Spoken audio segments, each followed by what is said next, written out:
Lift up your voice right now unto God. Enter into his gate with thanksgiving. Someone is lifting up his voice now. Let heaven hear your voice. Macro de sekepara. Neko porokotukatua ratike. Breketuas kende bunde belia. Prata. Egotua reketu. Mankeno koporokotua karadasa. Gizuzuke prodi. Aguara quantala copedekutia sesuabare le dumere ketuba le ketua rata. Father, we say thank you. Someone is lifting up his voice to God because it is God that has kept you. Magara sekoperia sheke tune barabada telush kedobri de balababa tankataru. Thank you, Lord. Thank you. In Jesus' name, we have given him thanks. Today we are going to be connecting to the Lamb's altar of God in heaven. Lift up your right hand up. The Bible said in Revelation chapter 8 and verse 3, and another angel came and stood at the altar having a golden censer, and there was given unto him much incense, that he should offer it with the prayers of all the saints upon the golden altar which was before the throne. We are going to be connecting to the Lamb's altar that is heaven. So whatever happens in heaven will be happening here. And the smoke of the incense which came with the prayers of the saints ascended before God and out of the angel's hand. And the angel took the censer and filled it with fire of the altar and cast it into the air. And there were voices, thundering, lightning, and earthquake. So as we pray today, the Lamb's altar will be releasing thunder, lightning, and earthquake in the camp of the wicked in the name of Jesus. For everyone that had been held bound by the arrows of the wicked in sickness, and they have programmed him from death, the thunder from the Lamb's altar will be losing them in the name of Jesus.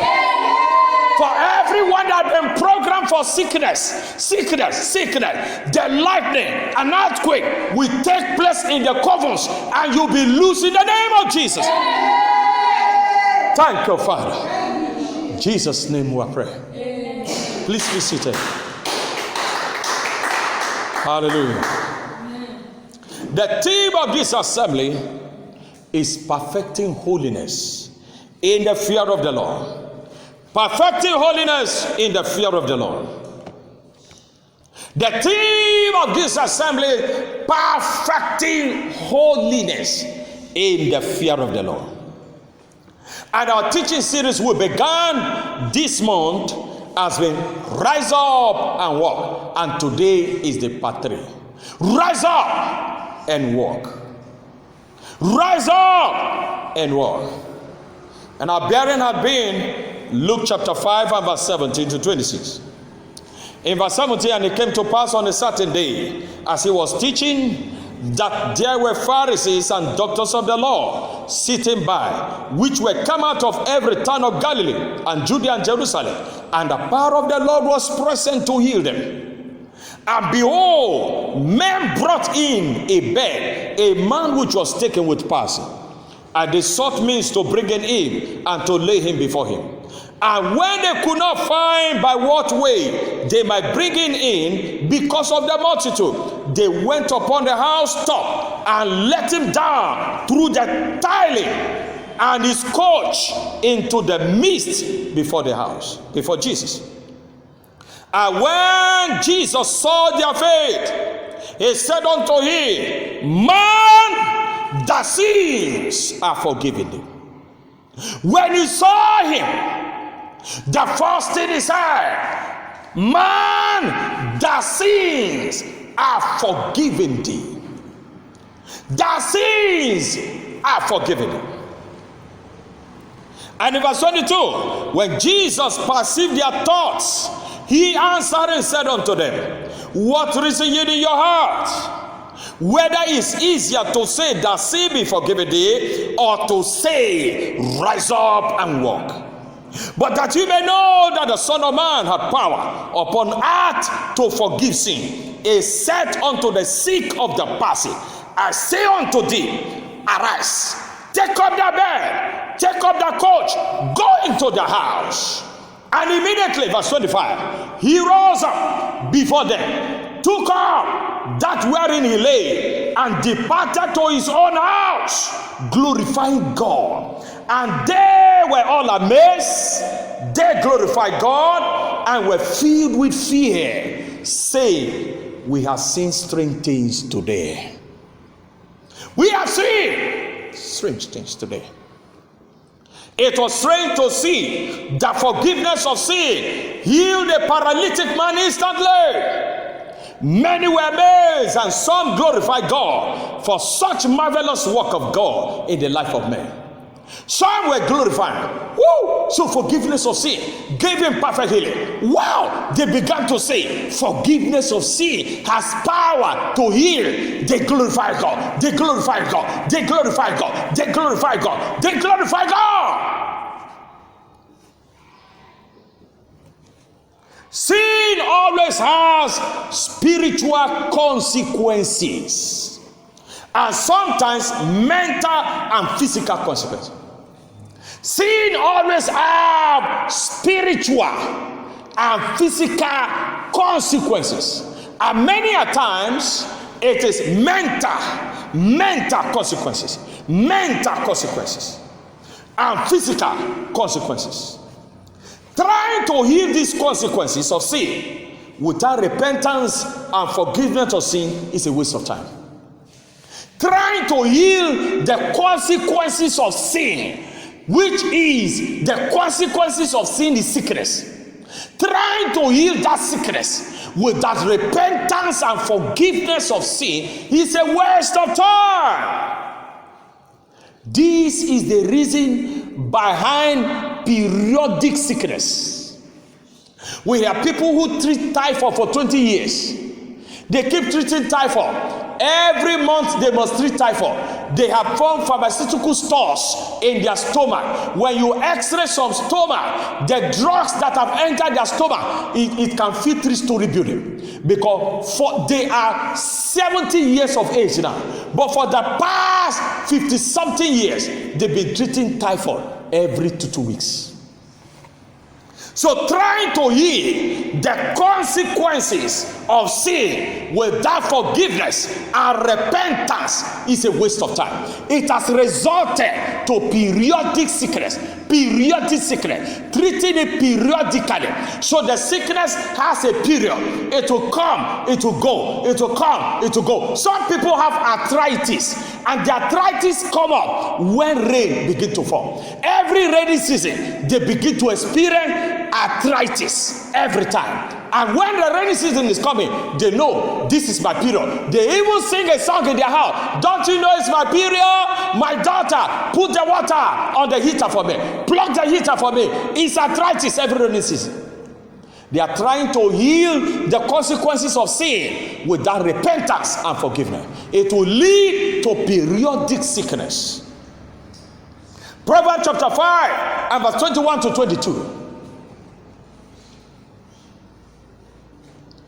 Proverbs chapter 5, verse 21 to 22. The Bible says, for the ways of men are before the eyes of the Lord. The ways of men are before the eyes of the Lord. And he ponder all his givings. He ponder all his goings. Verse 22. Look at what he said. His own iniquities shall take the wicked himself, and he shall be holding with the cord of his own sin. His own iniquity shall take hold of the wicked himself, and shall be holding with the cord of his own sin. His own iniquity, not someone else's own. His own iniquity shall take hold of the wicked himself. His own iniquity shall take hold of the wicked himself, and he shall be holding with the cord cord of his own sin. The cord of his own sin. He will be held bound by the cord of his own sin. The wicked shall be held bound by the cord of his own sin. The cord of their own sins.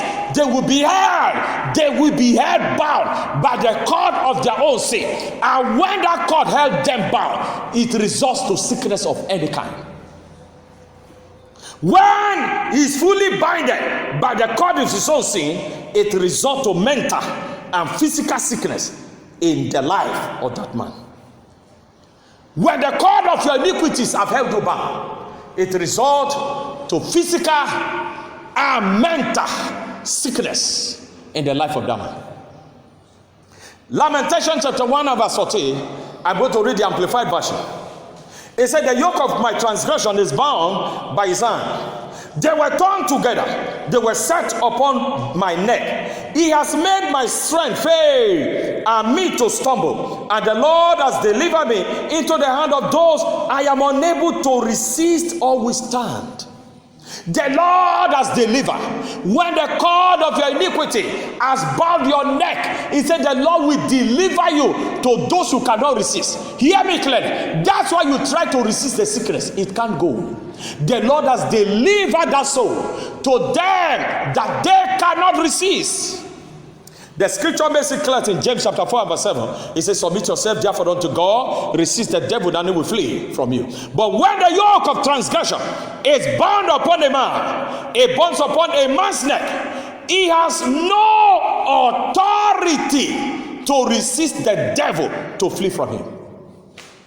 When the yoke of transgression is bound upon a man's neck, the yoke of transgression has bound the neck of a man. That man has lost authority to resist the devil to flee from him. So that's why you can see a deacon in the church yet can fall sick. You can see an elder in the church. You may likely see a pastor, because the yoke of his transgression has bound his neck. And the Bible says in Lamentation 1:14, the Lord will deliver him to the hands of those he cannot resist. So when the yoke of transgression is holding your neck, I tell you, you will resist it to not go. Oh, I command you, migrate, go in the name of Jesus. He say, I've had you. When you finish your noise, I will continue where I stop. So migraine demons stop. Because every knee must bow to the name of Jesus. Are you hearing me? So they bow, they hold. You say, go, and he goes. The migraine stop a while. When you finish, they continue. It leads to periodic sicknesses. Periodic sicknesses. I've never seen in scripture where a woman is commanded to be going through menstrual pain. Going through menstruation and still have menstrual pain. Look at many ladies going through pains all over the world. The yoke of their transgression bounds their neck, and the Lord delivered them to the hands of them they cannot resist. In Acts chapter 19, 7 sons of Sceva who were exorcists, those who force evil spirit out using magical power or conjunction, call upon a man with an unclean spirit, and they employed the name of Jesus in attempt to heal the man. But there was judgment that came upon them, because the yoke of iniquity were upon the sons of Sceva neck. They could not heal. Hear me clearly.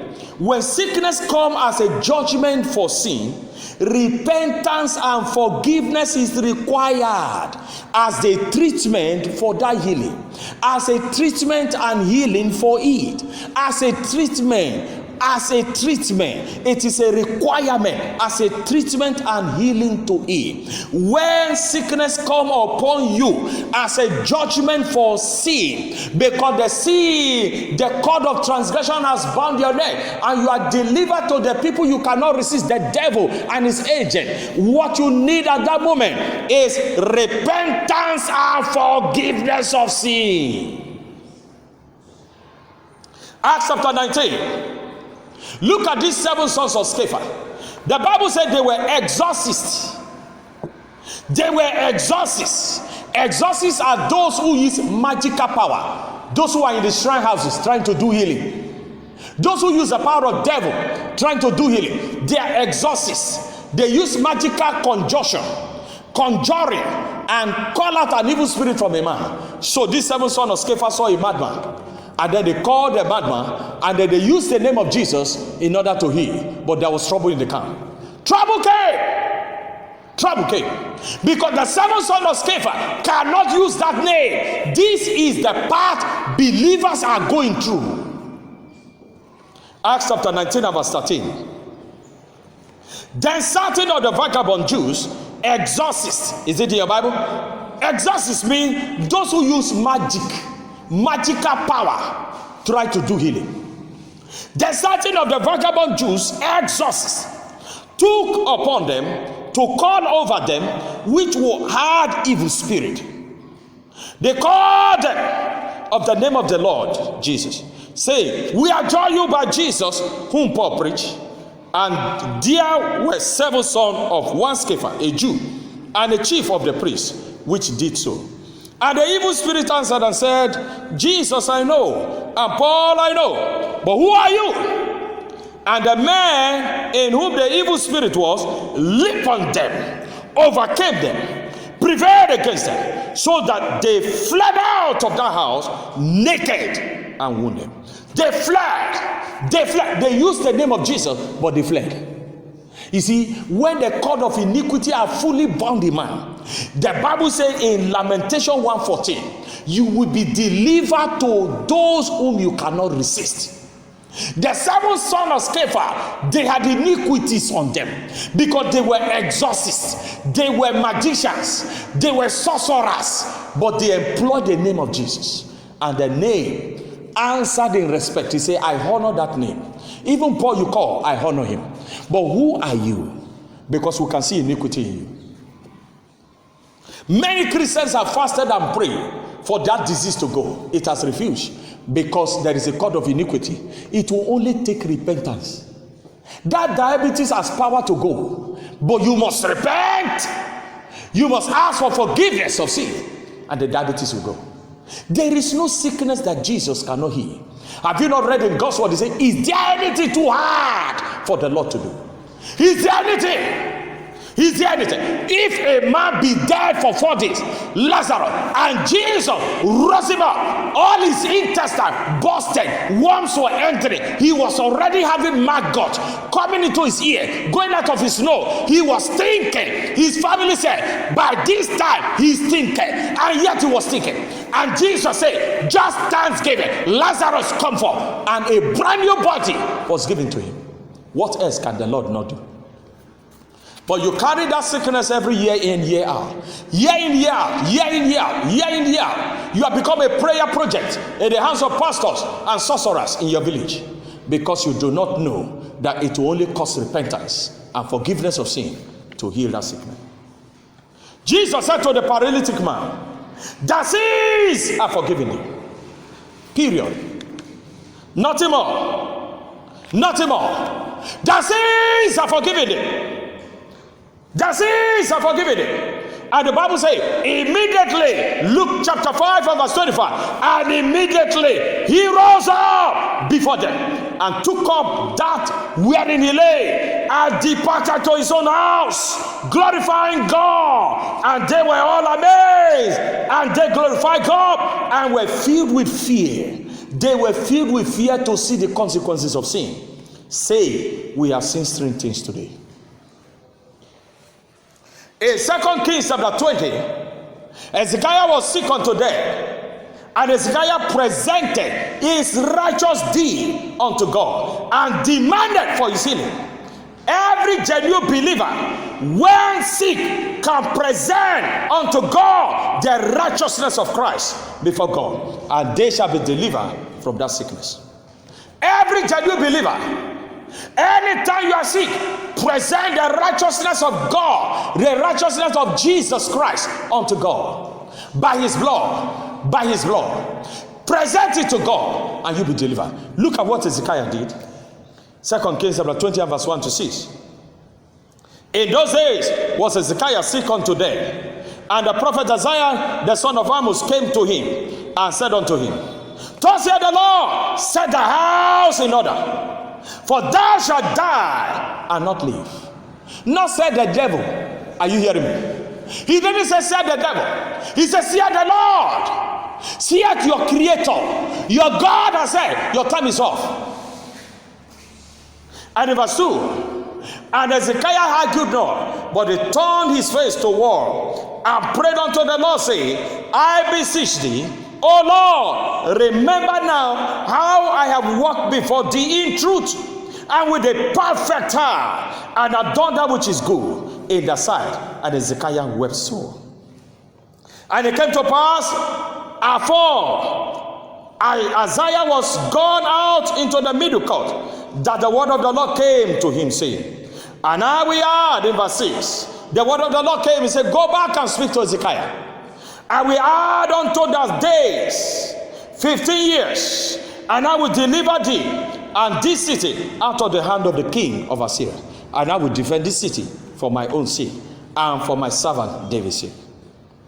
The underlying cause of sickness is sin. These are direct judgment of God against sin. Therefore, we have to deal with these sins first before sickness can be treated.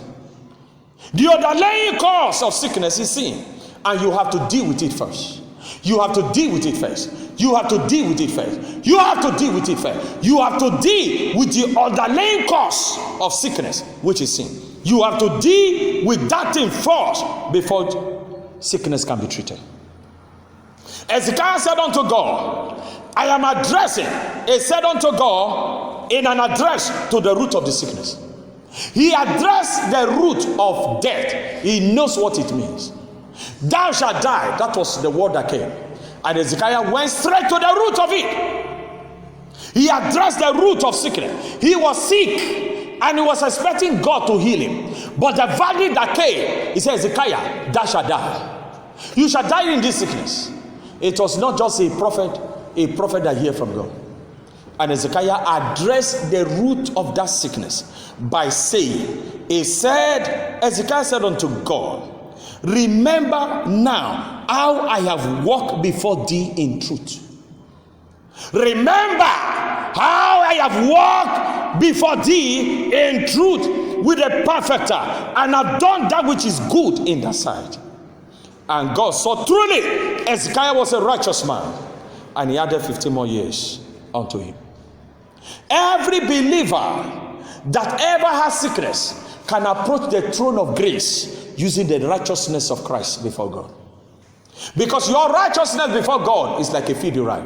You can't go to God with your righteousness. Your righteousness is a filthy rag before God. Jesus said, take my yoke now upon you. So you take his righteousness as the yoke. I appear before the throne of God, the throne of mercy, throne of grace, with the blood of the Lamb that cleanses. But the blood has to cleanse you first, because all things are purged by the blood. Are you getting that? So when you apply the blood, Hebrews chapter 9, all things are purged. So you apply the blood, it purges you. It purges your righteousness. It purges everything. It purges. When you appear before God, he sees Christ in you, not you. Because Christ is in you and Christ is inside God. So it is God seeing himself as a mirror. Romans chapter 2 and verse 6 to 9. Who will render to every man according to his deeds? It will render. It will render. It will render unto every man according to his deeds. To them who by patient continuance a well doing, seeking for glory and honor, and immortality, eternal life. Verse 8. But unto them that are contentious and do not obey the truth, but obey unrighteousness, indignation and wrath, tribulation, anguish upon every soul of man that doeth evil. Very simple. Romans chapter 2 and verse 6 to 9.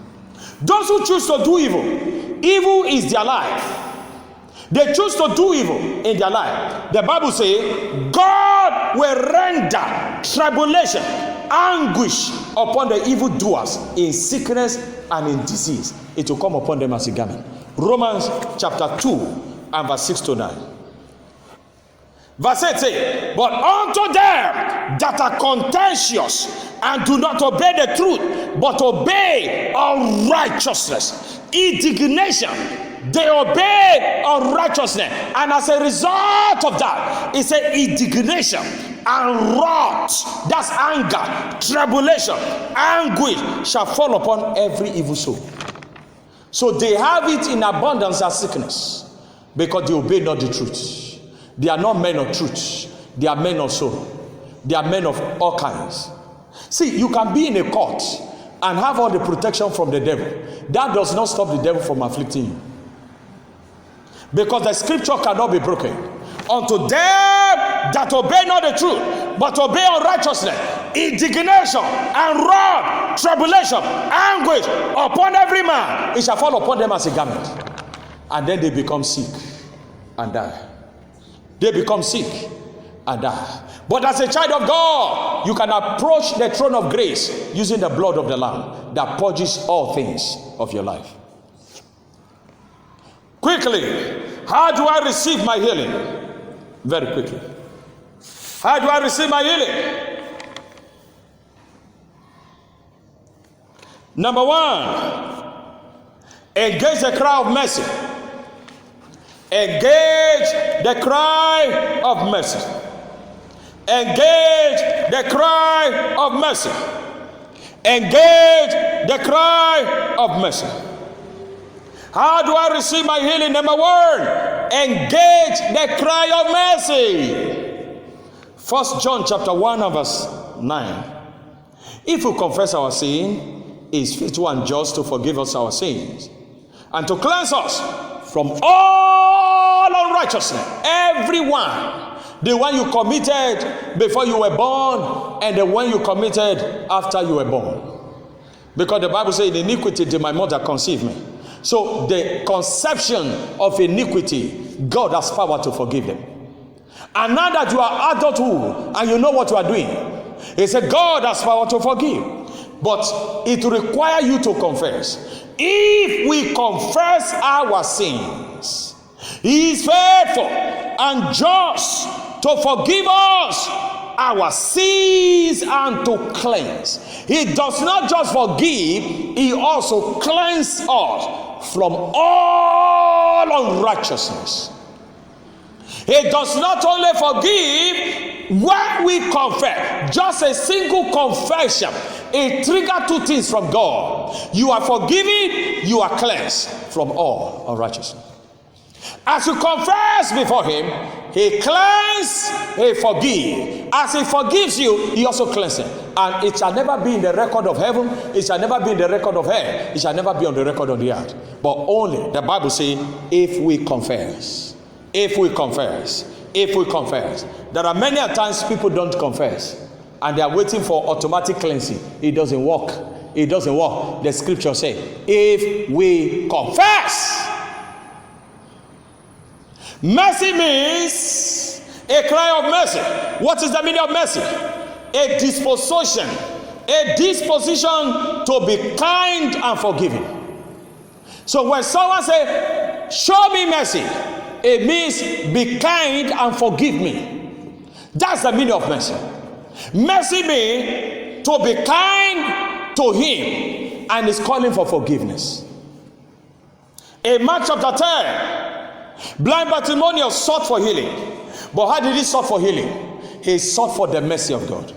Mercy means be kind and forgive me. That's the meaning of mercy. You don't understand that God is willing to heal you. But there must be this attitude to know that the underlying cause of every sickness is sin. And forgiveness and repentance is required. Here, blind Bartimaeus, he sought for healing for his blindness, but he asked God for mercy. So this must be our first line of actions in healing. We must seek God with mercy. We must cry for mercy. Mark chapter 10 and verse 46.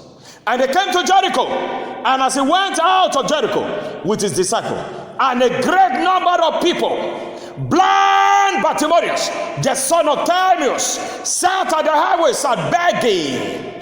And in verse 47, When he heard that it was Jesus of Nazareth, he began to cry and say, Jesus, thou son of David, have mercy on me. Thou son of David, have mercy. Thou son of David, have mercy. Thou son of David, have mercy. Mercy means be kind to me and forgive me. Blind Bartimaeus cried for mercy. It was a cry of kindness and forgiveness. Every root of sickness is at a sin, and forgiveness is required to clear it out. And in verse 49, Jesus stood still and commanded him to be called. And they called the blind man, saying unto him, Be of a good comfort, rise, he called thee. And Jesus answered and said unto him, What wilt thou that I should do unto thee? And the blind man said unto him, Lord, that I may receive my sight. Hear what Jesus said in verse 52. And Jesus said unto him, Go thy way, go thy way, thy faith had made thee whole. And immediately he received his sight and followed Jesus in the way. No prayer, no laying of hands, no kabashing, no speaking in tongue, no special oil. You don't understand the power of forgiveness. There was no laying of hands. There was no special anointing oil to be purchased with 50,000 before your healing will come. No, there was nothing like that. He only spoke one word: Go that way. The faith in God that can forgive sin has made you whole. Go that way. I will show you kindness. You have come for my kindness and my forgiveness to the sin you have committed. Go that way. The faith in the forgiving power of God has healed you. Go that way. Go that way. That was the word. There was no anointing oil that you have to buy with 100,000 to be healed. Jesus called the cry of kindness and forgiveness as a cry of faith. A cry of faith. A cry of faith. A cry of faith. Blind Bartimaeus saw his helplessness and he called for God. Son of David, have mercy. And that one word means kindness and forgiveness. Acknowledging your sin before God is humility. And that attracts his kindness and forgiveness. Just you acknowledging your sin before God is humility. It's humility, and it's a virtue that is required in the healing class. In healing, when the Spirit of God reveals the root of sin in individual lives, sometimes pride overcomes them. Instead of allowing humility to play its role, they take pride and cancel themselves out of healing. We went for a minister conference one time in a particular place in Auchi, in under Apostle John Suleiman. And when the ministers, just minister conference, it was purely ministers. There was no ordinary member inside. Everyone that appeared there were ministers of the gospel. Either you are serving in another man's ministry or you have your ministry. It was all ministers conference everywhere from all over the world. And while the apostle was praying for us, he was praying for the minister. We were all standing. It was almost the last day of impacting grace on people. And the Spirit of God said, no, this man cannot receive it. He went, and the apostle left the altar and went straight to the man. Confronted the man, but the man argued. Humility is required before God before you can receive anything from God. The apostle was so grieved that he had to reveal the secret, what was supposed to be kept secret between him and the man. He revealed it to us. The man killed his first wife because there was a member of his church who has money and was pumping money to the ministry. And the man stylishly, knowingly killed his wife, had the knowledge of his wife dead, killed the wife and married this member that has money. And he came to God to receive grace. And God said, that man cannot receive it. Go and challenge the root of that sin. He was almost even getting sick. The man was sick. Yes, I remember. And the apostle said, you did this. He said it quietly to him. The man said, no, I'm not the one. Then he began to name everything. The man's hands broke. He could not reveal more. He said, see me after this class. See me after this prayer. When the word of knowledge goes forth in the healing class, when the healing is taking place, the word of knowledge will begin to speak, revealing people's sin, why they cannot be healed. When you confront people, they, instead of carrying the garment of humility, they carry the garment of pride for shame of what they have done, and they resist the Holy One. They resist the Holy One. They resist the Holy One. And the Bible says, resist, grieve not the Holy Ghost. When you grieve him, he will leave you. You carry that sickness to your grave.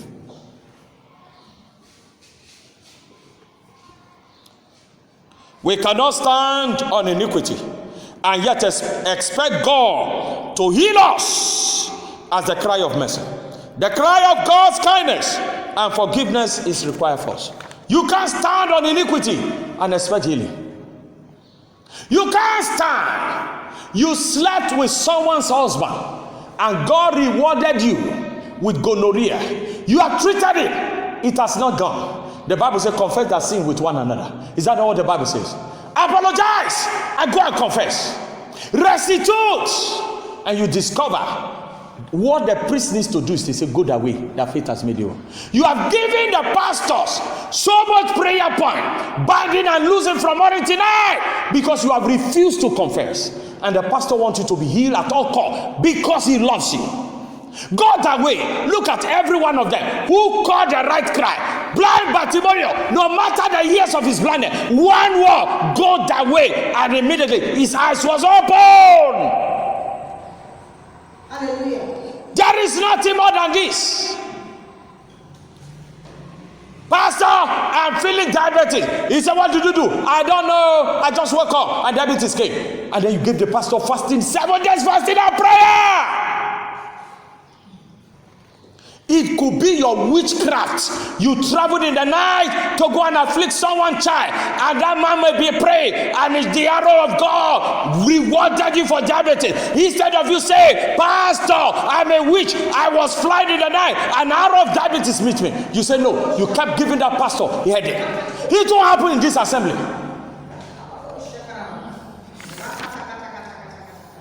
It will not.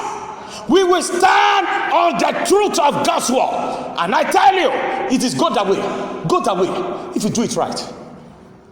How do I receive my healing? Number one, against the cry of mercy.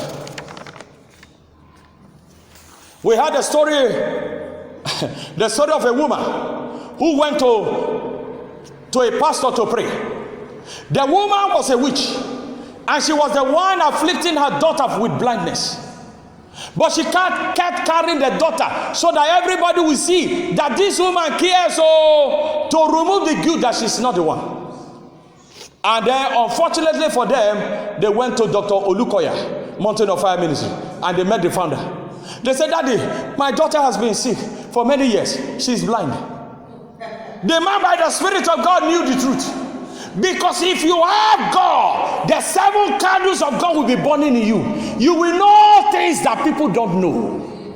The 7 Spirit of God was sent from heaven to the earth to do what? To walk in the ministries of men. And the man said, are you sure? The woman said, I don't know anything about it. And the pastor said, no problem. Come into this room. This is prayer room. Now, woman, face your daughter. Daughter, face the mother. And then they begin to say, I fire back every arrow of blindness. He said, that's the prayer point he gave them. So each one was saying, I fire back the arrows of blindness. The mother was saying, I fire back. The daughter was saying, I fire back. After some hours, the woman went blind. The daughter was the one that held her hand and led her back. Because iniquity was bounding her neck. And she was seeking the forgiveness. She was seeking for healing. No, that's not true. If she had confessed, both of them would have had go back with sight. But she refused. She thought she could trick the Holy Ghost. You can only trick a man that God didn't call. Those ones who are standing on the pulpit because they love it. But those ones that God called, they have the 7 eyes of Jesus. They see what no man sees. And he said, Afayaba. The mother led the mother held the blind girl to the church. But after the prayer, the girl held the blind woman back. The reverse was the case, because the prayer is Afayaba. How do I receive my healing? Number one, engage the cry of mercy. A lady came to me one day. He said, Pastor, I want you to pray for my husband. He's not been receiving his ticket. He's not been receiving his passport. He's in abroad. He needs to come back to Nigeria. I want you to pray. And as I wanted to pray, the Holy Ghost said, no, that man is a fraudster. The agency of that country, they are hunting after him. They will not release his passport. I opened my eye. I said, your husband is a fraudster. What will have been there, it will have been easy. My husband is a fraudster. This is the challenge. I want you to agree with me in prayer. There will be a different prayer. And the Holy Ghost said, no, he's a fraudster. You can pray for him. They are looking for him. The country agency, they are monitoring his movement. They won't give it to him. Don't come to your pastor with iniquity and try to garnish it. You are not worshiping idol. How do I receive my healing? Receive the name of Jesus. We say number one, engage the cry of mercy. Number two, receive the name of Jesus. Many of us don't even know the importance of that name. You only use it as an apostrophic when you are constructing a statement in prayer.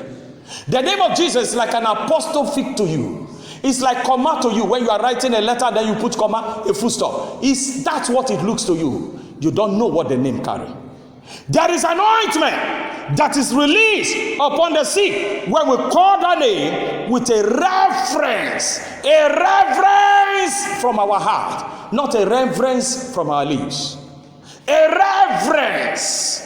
A holy reference from our heart. Then you see the ointment of that name begin to pour upon you. The name of Jesus is like a coconut. When you fry it and squeeze it, the oil will be coming out. So that's what Jesus said. Virtue has gone out of me. Because that name, there is an ointment that flows to the sick, and it always heals. He said, someone has touched me. Peter said, what? People are touching. Some is almost slapping you. How could you say no? Someone has touched me with a holy reverence. He touched with a sincere reverence. Others are touching that my name is an apostrophic. But this one touched with a holy reverence, and virtue is gone, and multitude of years of sickness, that blood ceases. It is. The Bible said that woman had gone everywhere and has spent all she has, and the infirmity never left. But by going with holy reverence and touching, virtue came out. When we call the name of Jesus with a holy reverence, virtue flow instantly. Look at Songs of Solomon chapter 1 and verse 3. It said, because of the savour of the good ointment, the name is an ointment poured forth. Talking about Jesus. The name is an ointment poured forth. The name is an ointment poured forth. Therefore, do the virgins love him? The name is an ointment. That woman had, when she had the testimony of the madman of Gadara, they say, who healed you? He said, Jesus Christ of Nazareth. And the woman began to trace Jesus Christ of Nazareth. And 18 years of plague ceased. She never said anything. She said in her heart, if I could only touch the hem of his garment. That was all. There was no special prayer. There was no prayer squad. There was no midnight 7 days fasting and praying. All this you are doing, you are just punishing yourself. You are inventing another gospel that is not in the Bible. Our healing is the cheapest thing. As a matter of fact, Jesus called healing the children's bread. Now, the question you must ask ourselves, what is now the adult bread? If that is the bread of the children, healing. But look how difficult it is to people now. Even upon the people upon the pulpit, they have made it look like a very difficult thing. Healing is children's bread. The question is this: if healing is children bread, what is the bread of the adult? Have you ever asked of that? But that's not where we're going. Another time, I will tell you the bread of the adult. In Luke chapter 10, verse 17, the 70 returned again with joy. They said, Luke 10:17, and the 70 returned again with joy, saying, Lord, even the devils are subject unto us through thy name. And Jesus said, when you went, see what I saw as you are calling my name.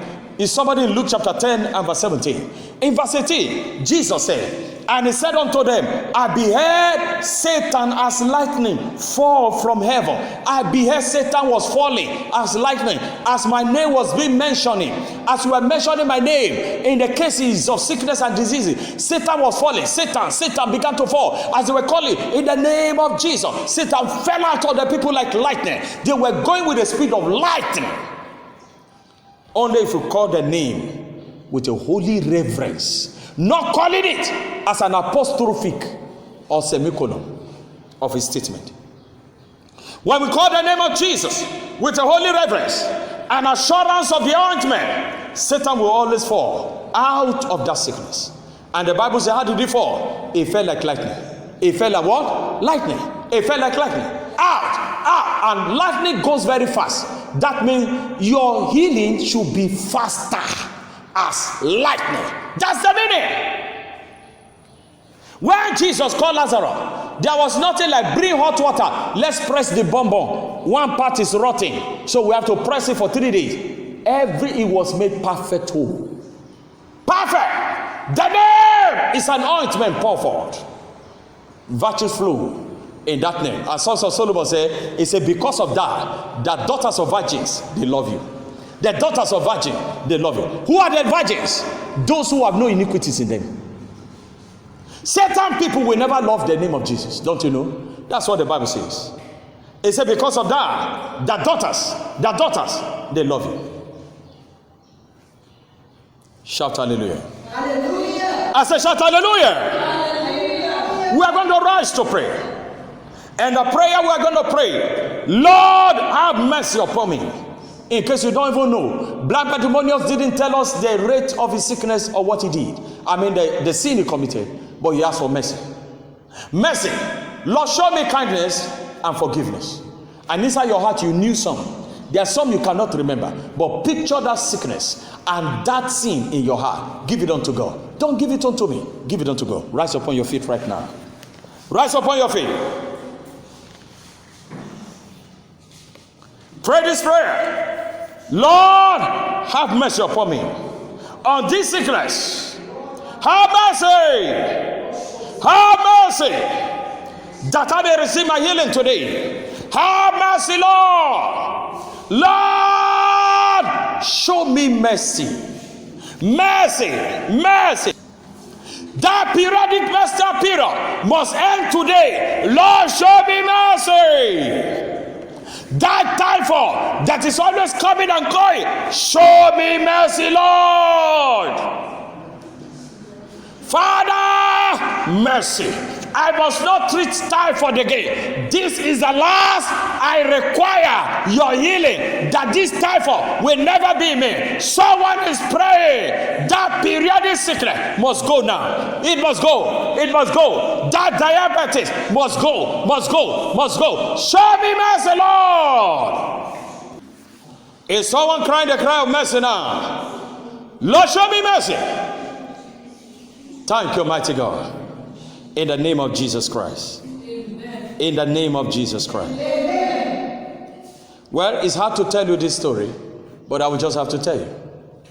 I remember 2013, we were pastoring alone in Living Faith, and it was just easy. Very easy. And a lady came in. He called me and he said, I'm having breast cancer. And I wanted you to heal me. You have to pray for me for healing.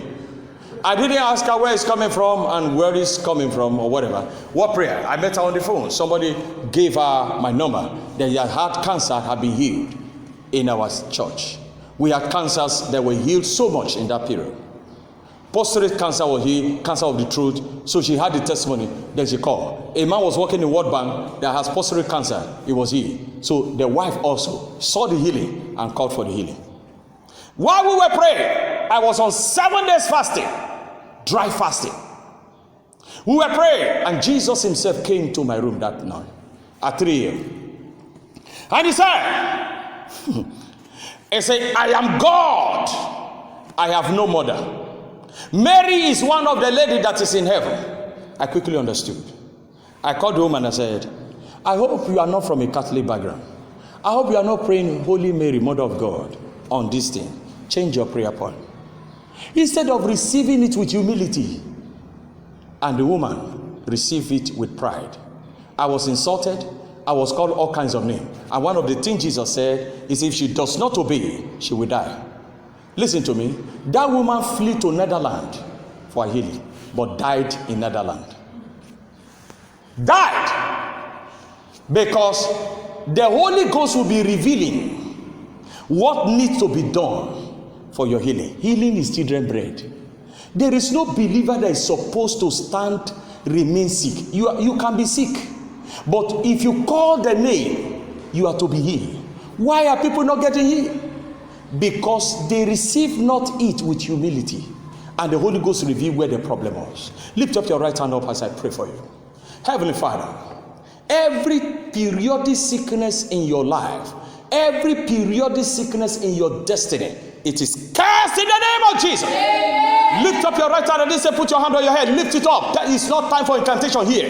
Lift your right hand up. Father, every periodic sickness in your life, I cast them in the name of Jesus. Amen. That typhoid is gone in the name of Jesus. Amen. Thank you, Father. I command every diabetes, both heredity that is working in your blood vein, be healed right now in the name of Jesus. Whatever tumor that is around your neck and around your waist, I command that tumor, be healed in the name of Jesus. That sickness is not of God. That sickness is not of God, because God does not afflict with sickness. He said how Jesus was anointed with the Holy Ghost and power, who went about healing all that were oppressed of the devil. Everyone, lift up your right hand. Everyone oppressed of the devil today, I declare you as a servant of God, be healed right now in the name of Jesus. Someone is having cancer of the throat right now, but I command that throat. You are always scratching that throat. Cancer, be gone in the name of Jesus. Thank you, Lord. In Jesus' name we are praying. Amen. Are you blessed? Yes, come and shout, I'm blessed. I'm blessed. That shall be your testimony. Amen. In